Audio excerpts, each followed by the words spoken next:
이렇게 인사했으면 좋겠습니다. 날 좋은데 잘 오셨습니다. 은혜의 자리가 제일 좋은 곳입니다. 사명자의 걸음이라는 말씀의 제목으로 오늘 하나님 말씀 나누도록 하겠습니다. 말씀 시작하기에 앞서 한 가지 질문을 좀 드리고 싶은데요. 혹시 히어로를 좀 좋아하십니까?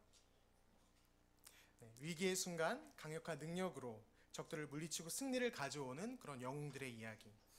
평범한 이들에게는 없는 카리스마와 신체적 능력으로 모든 사람들에게 존경을 받는 그런 이야기 말입니다. 얼마 전에 개봉한 영화가 있죠. 아주 뜨거운 감자인데 누적 관객 수가 이제 800만을 넘었다고 합니다. 어마어마한 숫자고요. 얼마나 인기가 좋은지 저희 고등부 아이들은 벌써 영화를 2번 보고 스포를 하고 돌아다니고 있습니다.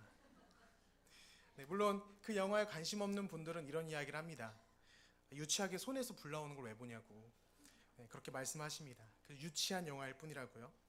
하지만 위기의 순간에 놀라운 일을 해내는 그런 히어로의 모습, 그런 히어로를 싫어하는 사람은 아마도 없을 것입니다. 오늘 우리가 함께 읽은 이 본문에 등장하는 삼손은 이런 영웅들, 히어로와 참 닮은 부분이 많은 성경 인물입니다.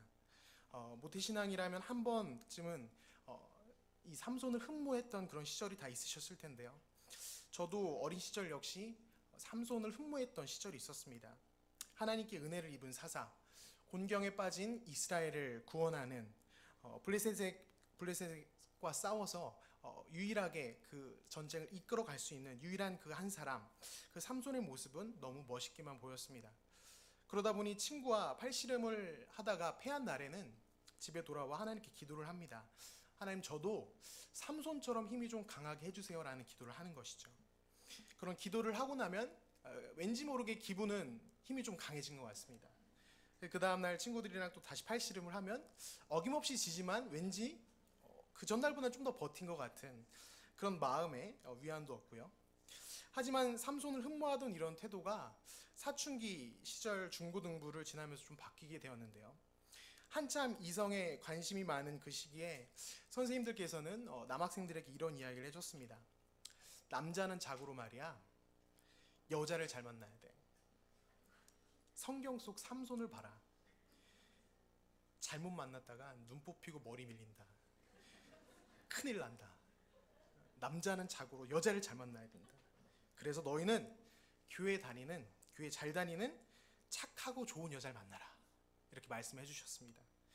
남학생들에게만 이런 이야기를 하신 것이 아니라 여학생들에게는 이렇게 말씀하십니다. 삼손을 봐라. 외적인 것 다 필요 없다. 힘만 센 바보요, 바람둥이다. 그러니까 그렇게 비참한 꼴로 살지 않느냐. 남자는 자고로 외모가 아닌 그 마음의 중심을 봐야 된다. 한 여자만 사랑할 줄 아는 교회 다니는 착한 남자 만나라 라고 하셨습니다. 중요한 건 교회 다니는 착한 남학생, 착한 여학생이 그 시절이 없었다는 것이죠. 아마도 이런 종류의 이야기는 삼손이라는 성경 인물에 대해서 어쩌면 친밀한 이런 느낌을 우리에게 전해줄 수 있습니다. 하지만 이스라엘의 사사로 살아갔던 삼손에 대해서 좀 더 구체적으로 하나님 앞에서 삼손이 어떤 삶을 살았는지, 하나님께서 삼손에게 어떤 기대를 갖고 계셨는지를 드러내는 그런 이야기는 아닐 것입니다. 오늘 저녁 귀한 이 시간에 우리는 하나님의 말씀을 통하여 하나님께 세우셨던 사사 삼손을 살펴보고 하나님께서 우리에게 도전하시는 그 말씀들이 우리가 순종할 수 있는 은혜가 있기를 소망합니다. 하나님께서 이스라엘의 사사를 세우신 것은 이스라엘이 하나님 앞에서 범죄한 지 40년이 지난 후였습니다. 40년 동안 하나님은 이스라엘을 블레셋의 손에 넘기셨고요. 그 오랜 시간 동안 이스라엘은 고통을 당해야만 했습니다. 그만큼 40년이라는 긴 시간을 블레셋에게 고통을 당했던 만큼 이스라엘에게는 사사가 절실했을 것입니다. 그리고 그런 시간을 보내고 나서 태어난 사사가 바로 삼손입니다. 다른 여러 사사와는 다르게 삼손의 이 출생 모습부터 삼손은 남달랐는데요. 성경 인물 속에서 보면 하나님의 사자가 나타나서 아이의 탄생에 대해서 이야기하는 그런 경우가 그렇게 많지가 않습니다. 우리가 아는 경우는 세례 요한 그리고 예수님의 출생 정도가 있고요. 그렇게 많지 않습니다. 하지만 삼손의 출생에는 하나님의 사자가 등장합니다. 사자가 등장하여 아직 태어나지도 않은 아이에 대해서 사사 삼손에 대해서 이렇게 말씀을 합니다. 사사기 13장 5절 말씀 같이 한번 읽어봤으면 좋겠는데요. 같이 읽겠습니다. 보라, 내가 임신하여 아들을 낳으리니 그의 머리 위에 삭도를 대지 말라. 태에서 나옴으로부터 하나님께 바쳐진 나실인이 됩니다. 그가 블레셋 사람의 손에서 이스라엘을 구원하기 시작하라 하시니. 아멘. 삼손은 태어나기 전부터 하나님 앞에서 이렇게 특별한 부르심을 받은 사람이었습니다. 그리고 이스라엘을 구원할 하나님의 특별한 명령을 받은 사람이었습니다. 조금 더 정확한 표현을 사용한다면 삼손은 하나님 앞에서 구별된 나실인이었고요. 그리고 그의 사명은 블레셋의 손에서로부터 이스라엘을 구원하는 것이었습니다. 하나님께서는 이런 삼손에게 그 사명을 감당할 수 있을 만한 능력도 함께 주셨습니다. 우리가 잘 알고 있듯이 삼손은 맨손으로 사자를 때려잡았고요. 나귀턱뼈 하나로 블레셋 사람 1000명을 몰살시키는 놀라운 일도 한 것이 바로 이 삼손이었습니다. 하지만 이런 능력을 갖추었던 삼손, 하나님 앞에서 이러한 부르심과 사명을 가지고 있었던 이 삼손의 인생은 시간이 흘러가면서 이상하게도 그의 삼손의 모습은 달라지기 시작합니다. 오늘 우리가 읽진 않았지만 본문 바로 뒤에 나오는 21절 말씀에는 이런 말씀이 있습니다. 같이 한번 읽어보도록 하겠습니다. 16장 21절 시작. 블레셋 사람들이 그를 붙잡아 그의 눈을 빼고 끌고 가사에 내려가 노줄로 매고 그에게 옥에서 맷돌을 돌리게 하였더라. 아멘. 조금 전 우리가 읽었던 사사기 13장의 그 삼손에 관한 말씀과는 너무나 다른 모습이지 않습니까?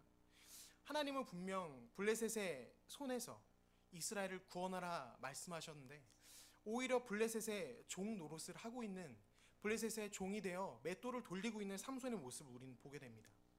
사명을 가지고 태어난 삼손이었으나 그 사명을 잘 감당해내지 못하는 참 비참한 모습의 그 삼손의 모습을 16장에서 보게 된다는 것입니다.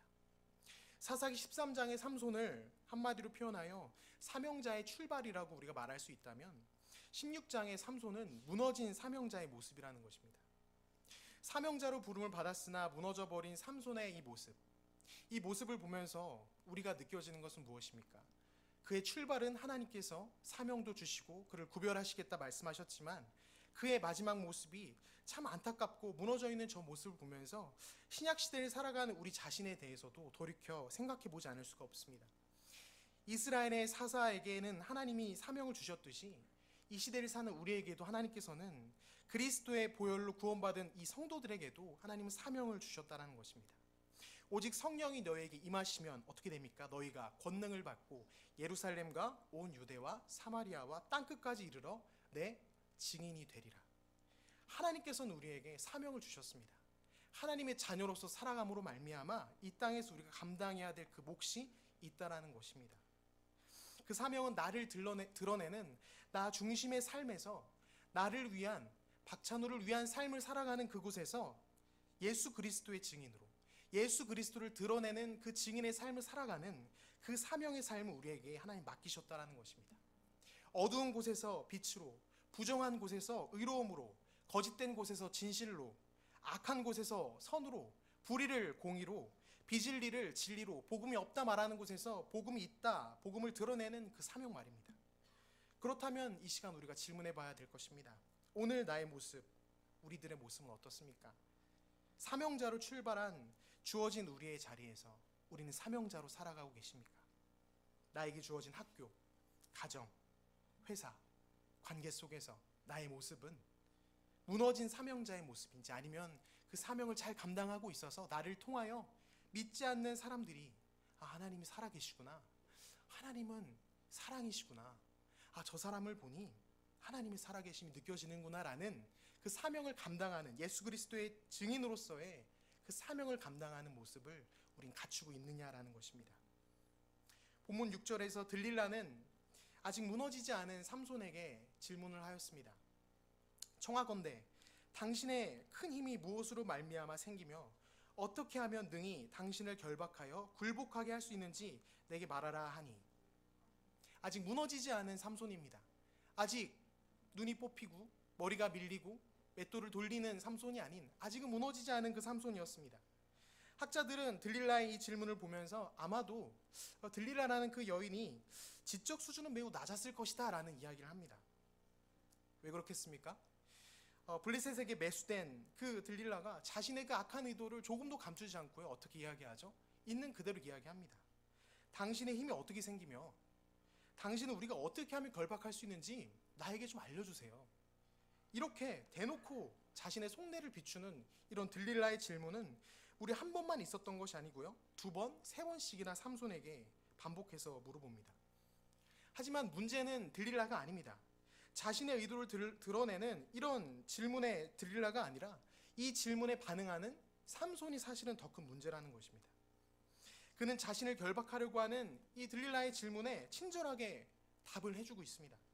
새 활줄 7으로 나를 결박하면 내가 다른 사람과 같으리라 라고 이야기합니다.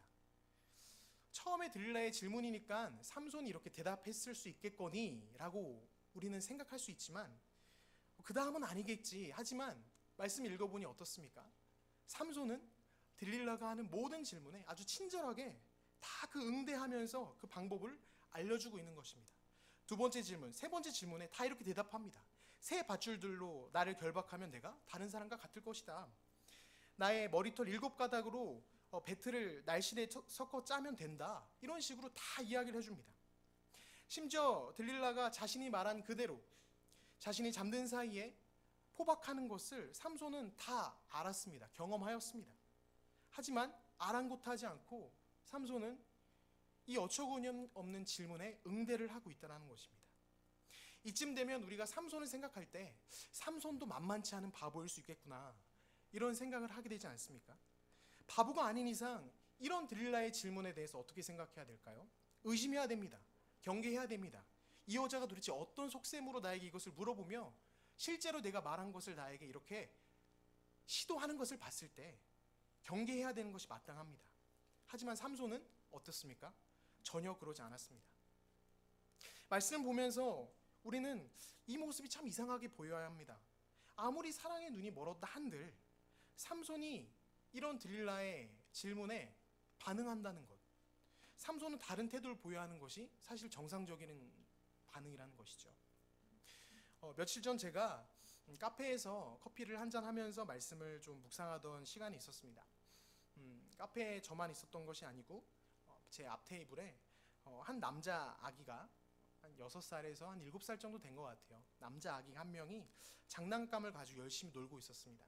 혼자 놀고 있는 걸 보고 부모님이 어디 가셨나 이렇게 두리번 거려봤는데 아버지가 같이 계시더라고요. 옆에서 아버지가 나타나시면서 아이와 너무 눈높이 교육을 하시면서 아이의 장난을 다 받아주시고 아이의 그런 모든 장난감 무기로 아빠를 쿡쿡 찔러도 전혀 기분 나빠하지 않으시고 아빠의 옆구리를 찌를 때마다 아빠는 아기에게 아빠 항복, 아빠 졌다, 아빠 죽었다 이런 식으로 반응을 보이는 그런 아주 화목한 그런 아빠와 아들의 모습을 보았습니다. 그 모습을 보면서 참 행복한 가정이다, 좋아 보인다라는 생각을 하면서요. 한편으로는 지금 우리가 묵상하고 있는 이 삼손과 들릴라의 모습이 그 아빠와 아들의 그 모습 속에서 저는 보이게 되었습니다. 제가 이 말씀을 드린 이유는 카페에서 본 그 모습, 아빠와 그 아이의 그 모습이 삼손과 그 들릴라의 모습 속에 비슷한 점이 있는데 삼손이 들릴라를 바라보는 그 시선과 겹쳐지는 부분이 있다는 것입니다. 장난치는 아이를 바라보는 아빠의 관점을 한번 상상해 보십시오. 아이의 장난이 위협으로 느껴지겠습니까? 아이가 아빠에게 장난감 칼로 찌르고 아빠를 괴롭히고 아빠한테 아빠 죽어라고 말해도 그것이 조금이라도 위협으로 느껴지겠습니까? 아닐 것입니다. 그저 귀여운 아이의 장난일 뿐인 것이죠. 바로 이와 같다는 것입니다. 들릴라를 바라보는 삼손의 시선, 들릴라를 생각하는 그 삼손의 관점은 바로 이것입니다. 삼손은 들릴라를 위협의 대상으로 보는 것이 아니라 그저 나에게 그닥 위험이 되지 않는 존재, 나에게 아무런 위협이 되지 않는 그런 존재로 삼손은 들릴라를 여겼을 수 있다는 것입니다.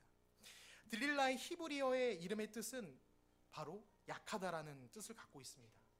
그리고 아마 삼손은 그 이름의 뜻 그대로 들릴라를 바로 그 약한 모습, 약한 대상으로만 생각했을 것입니다.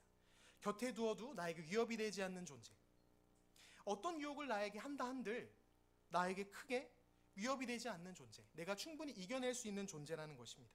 나의 힘으로 그 대상을 컨트롤할 수 있기 때문에 나는 들릴라가 어떤 말을 해도, 어떤 질문을 해도, 어떤 위협을 가해도 흔들리지 않는다는 것입니다. 그렇게 삼손의 힘과 근원과 그 결박의 방법을 묻는 이 들릴라의 물음에 삼손은 마치 그 물음이 막 걸음마를 뗀 아이의 그 장난처럼 느껴졌다는 것이죠. 그저 들릴라를 다 받아주는 것입니다. 삼손의 인생 가운데 여자를 만났다는 기록은 참 많이 있습니다. 14장에서는 부모가 반대하는데도 블레셋 여인을 아내로 삼겠다고 고집했던 모습이 삼손에게 있었고요. 16장에서는 우리가 읽었습니다만 블레셋의 가사로 내려가서 기생을 만난 삼손 이야기도 있었습니다. 참 여자를 많이 만났어요. 그러나 삼손이 만났던 여인들 가운데 성경 말씀에서 그가 사랑했다라는 이런 표현을 사용한 여인은 바로 이 들릴라 한 명밖에 없습니다.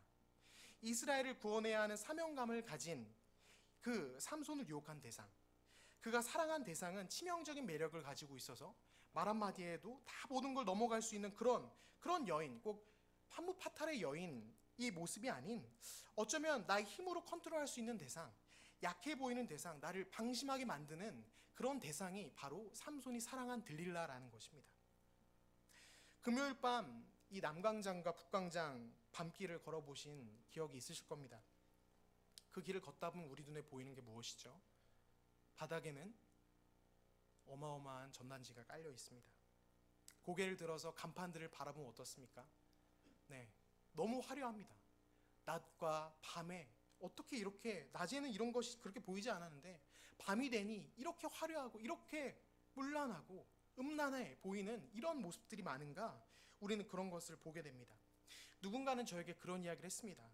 저런 환경들 때문에, 전단지들 때문에 우리의 남편들, 우리의 자녀들이 유혹을 당할 것이다, 시험에 빠질 수 있겠다라는 이야기를 저에게 하십니다. 하지만 저는 그분들께 이렇게 말씀드리고 싶습니다. 사실 우리가 유혹에 빠지는 건 그 북광장에 있는 전단지, 눈에 보이는 네온사인과 여러 가지 그 현란한 광고판에 의해서 우리가 유혹을 받는 것이 아닐 것입니다. 오히려 우리는 그런 것을 볼 때 어떻습니까? 우리는 두 눈 질끈 감아버립니다. 잘 보려고 하지 않습니다. 하지만 우리가 진짜 유혹을 받는 때가 언제죠? 바로 나의 의지로 충분히 컨트롤할 수 있다고 생각하는, 나 혼자 방 안에서 우리 친구들 스마트폰 보고 있는 그 순간, 그 시간, 그 스마트폰 안에서 유혹을 당한다는 것입니다. 제가 말씀드리고 싶은 건 바로 들릴라의 모습은 매력적이고 매혹적인 그런 모습이 아닌, 어쩌면 나에게 가장, 내 눈에 보기엔 참 약해 보이고 내가 충분히 컨트롤할 수 있어 보이는 바로 그 대상이 우리에게 바로 그 들릴라의 모습이 될 수 있다는 것입니다. 사명자의 걸음을 가로막는 것은 거대한 골리앗의 모습이 아닙니다. 작고 약해 보이는 그 들릴라에서부터, 그 들릴라의 질문에서부터 사명자의 걸음은 무너지기 시작했습니다. 삼손이 사랑했던 들릴라가 있었듯이 여러분, 우리 안에도 누가 있습니까? 들릴라가 있습니다. 우리 안에도 내가 생각했을 때 이 정도는 내가 충분히 이 유혹에서 이겨낼 수 있을 것이야 라고 생각하는 바로 그 대상, 내가 사명자로 살아가는 것을 방해하고 나의 걸음을 막는 그 대상, 바로 그 대상, 그 들릴라가 우리 안에 있을 것입니다. 그 들릴라의 모습이 어떤 모습이십니까? 아마 각자에게 그 모습은 다 다를 것입니다. 그 다른 들릴라의 모습을 우리는 외면하는 것이 아니라 오늘 이 시간 말씀 가운데 직면하길 소망합니다. 그리고 이런 들릴라의 유혹에 우리가 넘어간 이유가 무엇일까요? 내 안에 외치는 그 속삭임에 내가 쉽게 넘어가고 내가 쉽게 잘못된 대상, 그 들릴라를 사랑하게 되어버리는 그 이유는 무엇이겠습니까? 우리가 들릴라의 유혹에 쉽게 넘어간 이유를 생각해 볼 때 그 이유는 아마도 삼손이 그러했듯이 우리도 우리 자신을 어떻습니까? 너무 과신합니다. 나는 충분히 유혹에서 이겨낼 수 있을 거야. 나는 제자훈련도 받았고 나는 순장이고 나는 임원이기 때문에 내가 이 정도에 무너질까? 나는 충분히 이겨낼 수 있을 것이다 라고 생각하는, 바로 내 안에 있는, 내 스스로를 너무 믿고 있는 그 과신한 그 모습 때문에 우리는 들릴라의 유혹에 받을 수 있을 것입니다. 성경은 이러한 우리에게 이렇게 말씀하십니다. 잠언 16장 18절 말씀 같이 한번 읽겠습니다. 시작. 교만은 패망의 선봉이요 거만한 마음은 넘어짐의 앞점입니다. 고린도전서 10장 12절입니다. 그런즉 선줄로 생각하는 자는 넘어질까 조심하라. 우리는 작고 약해 보이는 그 하나에도, 사실 그 작고 약해 보이는 것이 우리에게 들릴라기 때문에 그 작은 것 하나에도 넘어질 수 있는 존재라는 그 사실, 나는 연약하다라는 그 사실, 나는 연약한 존재라는 것을 인정하는 그 태도가 우리에게 필요하다는 것입니다. 그리고 연약한 그 모습 그대로 어떻게 해야 될까요? 하나님께 나아가는 것입니다. 하나님, 저의 들릴라가 이것입니다. 저는 연약해서 이것을 이겨낼 힘이 없습니다라고 고백하며 하나님의 은혜를 구하는 것, 십자가에 나아가 십자가 앞에서 나의 들릴라를 하나님께 올려드리고, 하나님, 제가 잘못된 이 대상을 사랑하고 있었습니다. 이것으로 말미암아 나의 사명자의 걸음이 멈춰져 있었습니다. 하나님, 나를 용서하여 주시옵소서, 나에게 은혜를 주시옵소서라고 우리가 해야 된다는 것이죠. 미약해 보이는 이 들릴라를 사랑한 삼손이 겪게 되는 그 안타까운 이야기는 16절에 이렇게 기록되고 있습니다. 날마다 그 말로 그를 재촉하여 조름에 삼손의 마음이 번뇌하여 죽을 지경이라. 잘못된 대상을 사랑한 삼손입니다. 들릴라가 나를 어떻게 할 수 있겠어? 라고 생각했지만 사실은 그 들릴라로 인하여 삼손은 괴로워하고 있습니다. 불타는 숯불을 끌어안고 아무런 상처가 없길 바라는 것은 참 말이 안 되는 어리석은 행동인 것 같이, 들릴라를 선택한 이 삼손의 마음은 번뇌하고 죽을 지경에 이르렀다고 말씀을 기록하고 있습니다. 조금 더 본래 의미에 가깝게 해석한다면 마음이 너무너무 괴로워서 찢겨질 만큼 고통스럽다라는 것이 바로 이 삼손의 마음 상태입니다. 그리고 삼손의 이런 상태는 누구로부터 기인한 것입니까? 하나님께서 삼손에게 이 고통을 주셨습니까? 아닙니다. 다른 누군가가 삼손을 그 고통의 자리로, 그 마음이 찢어지는 듯한 고통의 자리로 떠밀었습니까? 아닙니다. 바로 삼손 스스로 그 마음 가운데 들릴라에게 넘어가서 그 유혹에 빠져서 그 들릴라를 사랑하는 가운데 삼손 스스로 초래한 이 고통의 시간이라는 것입니다. 그리고 삼손이 이제 할 수 있는 행동은 두 가지 정도가 될 것입니다.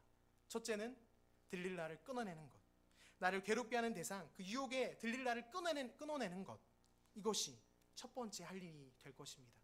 두 번째는 아니요, 끊어내지 못해서 다시 삼손은 유혹의 자리로 넘어가는, 이 두 가지 중 하나를 삼손은 선택해야 될 것입니다. 그리고 삼손이 선택한 그 결론을 우린 잘 알고 있지요. 삼손은 어떻게 됐습니까? 유혹에 이끌려서 들릴라에게 자신이 누구인지, 자신이 어떤 존재이고 어떤 삶을 살아가는 이인지 다 이야기하고 말았습니다. 삼손은 마음을 괴롭게 하는 대상을 끊어내야 함에도 불구하고, 들릴라를 끊어내고 마음을 돌이켜 하나님께 나아가서 사명자의 걸음을 나아가야 함에도 불구하고 그것을 끊어내지 못하고 결국 유혹의 자리에 빠지고 만 것입니다.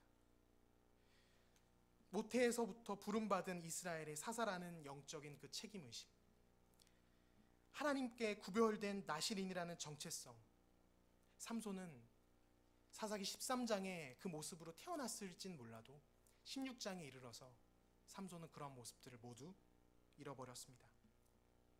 심지어 자신이 머리털이 밀리는 그 순간, 우리는 말씀을 통해서 알고 있습니다. 삼손은 어디서 무엇을 하고 있었지요? 들릴라의 무릎 위에 자신의 머리를 누이고 단잠에 빠져 있었습니다. 이 시대를 살아가는 우리의 모습, 사명자의 마음을 품고 살아가고 있는지, 우리의 모습은 어떠한지 질문해 봐야 될 것 같습니다. 나는 주어진 자리에서 사명자로 살아가고 있는지, 들릴라의 무릎을 베고 단꿈에 취해서 그저 유혹에 이끌려서 살아가고 있는, 잠자고 있는 그런 삼손의 모습, 들릴라를 끊어냈어야 함에도 불구하고 끊어내지 못하고 들릴라의 무릎 위에 머리를 대고 단잠에 빠져져 있는 바로 그러한 모습이 혹시 우리의 모습은 아닌지, 나의 모습은 아닌지 말씀 가운데 우리는 돌이켜 보아야 되는 것입니다. 고등부 아이들 신방하면서 묻는 공식 질문 가운데 한 가지가 있습니다. 그게 뭐냐면, 나중에 어른이 되면 넌 어떤 어른이 되고 싶니? 라는 질문을 저는 꼭 합니다. 많은 아이들이 여러 가지 대답을 해주는데요, 그 중에 가장 많은 대답을 차지하는 것이 뭐냐면, 우리 아이들은 이렇게 대답합니다. 목사님, 저는 평범한 사람이 되고 싶습니다. 평범한 어른이 되고 싶습니다. 이렇게 말합니다. 그저 평범하게 남들 사는 것처럼, 엄마 아빠가 그렇게 사는 것처럼 그런 어른으로 그렇게 살고 싶습니다라는 이야기를 합니다. 저는 그 대답이 나쁘지 않다고 생각합니다. 평범하게 사는 것, 그거 어렵다라고 이야기하면서 나쁘지 않다라고 저는 생각합니다. 하지만 그 평범이라는 단어가 우리가 생각하는 이 땅에서 그저 잘 먹고 평범하게 잘 살아가는 그러한 평범이 아닌, 우리가 누굽니까? 그리스도 예수의 자녀, 예수 그리스도의 증인으로서의 그 평범함이 우리 고등부 아이들에게 필요할 거라고 저는 생각합니다. 동시에 우리에게 평범한 것이 그저 이 땅에서 남들 사는 것처럼 살아가는 그 평범함이 우리의 평범함이 아닌, 우리가 갖고 있는 그 사명 그대로 사명을 살아내는 것이 우리에게 평범이라는 단어의 정의가 되었으면 좋겠습니다. 삼손은 들릴라의 무릎 위에서 머리털이 밀린 것으로 끝나지 않았다는 것 우리는 알고 있습니다. 삼손은 블레셋의 가사 지방까지 끌려 내려갔고요. 그곳에서 두 눈이 뽑혔고 맷돌을 끌게 되었습니다. 하나님의 종이었습니다. 이스라엘을 구원할, 누구로부터요? 블레셋으로부터요. 블레셋으로부터 이스라엘을 구원할 하나님께서 구별하여 세우신 사명자 삼손이었습니다. 그런데 그 삼손이 하나님의 종이 아닌 블레셋의 종으로 전락했습니다. 하나님께 영광과 찬양을 올려드려야 되는 그 삼손이 맷돌을 돌리는 사람들로부터 어떤 말을 들었나요? 하나님에 대한 조롱, 삼손에 대한 조롱과 비난을 들었습니다. 우리의 모습이 어쩌면 바로 이 삼손의 모습과 참 닮아 있지 않았나라는 생각을 합니다. 삼손처럼 나도 모르게 그저 이 세상의 종이 되어, 부와 안락함의 종이 되어서, 물질의 종이 되어서 나의 사명은 오간데 없고 그저 오늘 하루를 살아내고 그저 나의 인생을 이 땅 가운데서 남부럽지 않게 그저 살아내는 것에 초점이 맞춰서 그저 그렇게 세상의 포로가 되어 살아가고 있는 것은 아닌지, 우리가 하나님의 자녀로서 그 정체성을 가지고 살아가고 있는 것인지, 그 사명감을 가지고 살아가고 있는 것인지, 우리는 이 시간 마음 가운데 다시 한번 돌이켜봐야 될 것입니다. 우리는 유혹에 빠져서 거짓된 것을 사랑하는 그런 어리석은 인생이 아닌, 유혹에 빠져서 거짓된 것을 사랑하고 그곳에 머리를 대고 단잠에 빠져 잠에 취해 있는 그런 자가 아닌, 잠에서 깨어서 거짓된 것, 잘못된 것을 사랑하는 것을 끊어내고 사명자의 걸음을 다시 한번 뚜벅뚜벅 걸어갈 수 있는 그러한 저와 여러분이 되어야 될 것입니다. 내 안에 들릴라가 무엇인지, 너무 약해 보이고 작아 보여서 크게 두려워하지도 않았고 의식하지도 않았지만, 사실은 그 작은 그 음성 하나에 내가 넘어지고 무너져 있었더라면 내 안에 들릴라가 무엇인지, 내가 사랑하고 있던, 내가 잘못 사랑하고 있던 그 대상이 무엇인지 오늘 말씀 가운데 우리는 그 들릴라와 직면해야 될 것입니다.